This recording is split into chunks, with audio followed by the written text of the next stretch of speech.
yung mga rooms nila noon, ma'am, sir. 1, 2, 3, 4 for the girls upstairs and 4 for the boys downstairs. That is their master's bedroom in their family room, left and right upstairs. That is their living room and that is their dining area. But out of 10 rooms, they have only 2 comfort rooms. O bakit? Bakit sa laki naman siya dahil wala yung comfort rooms? Ay malawak na yung tubuhan noon. So doon na muna. And during that time kasi, instead of comfort rooms for every room, they used orinola. Diba, even sa mga old houses or even sa mga matatandaan dito, gumagamit pa rin naman sila ng mga orinola. You know what? Kung hindi matibay yung pag-construct ng bahay na to, bumagsak na to for 3 days na umaapoy ang bahay. 3 araw? On the first day, hindi 4. Natural pa. Grabe! Siya umaapoy ang bahay. On the first day that they attempt to burn this house, they used 3 drums of gasoline, but nothing happened. They come back again with 2 drums of gasoline, but mix siya in 4 drums of used oil. Pag may used oil pala, tatagal yung apoy nun. After 3 days, all the wooden parts of the mansion was burned. So maybe one of the reasons kung bakit umabot ng 3 araw, it's because of the hardwoods.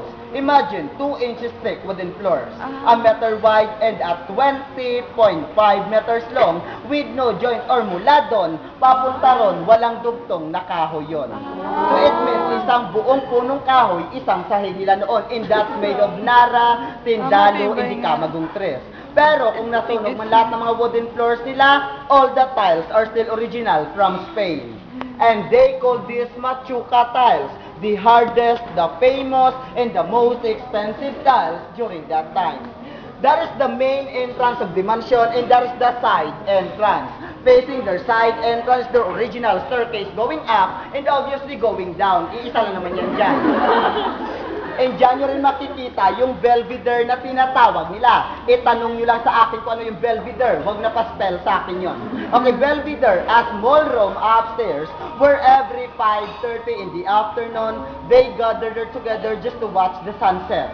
And dyan tatayo si Don Mariano at sasabihin, lahat ng matatanaw ko ay akin. Naniniwala kayo doon? Ako naniniwala ako. Pero unfair lang isipin. Kasi kung yun lang yung basihan ng pagkuha ng properties noon, lahat na makikita mo sa'yo, diswerte ng mga duling.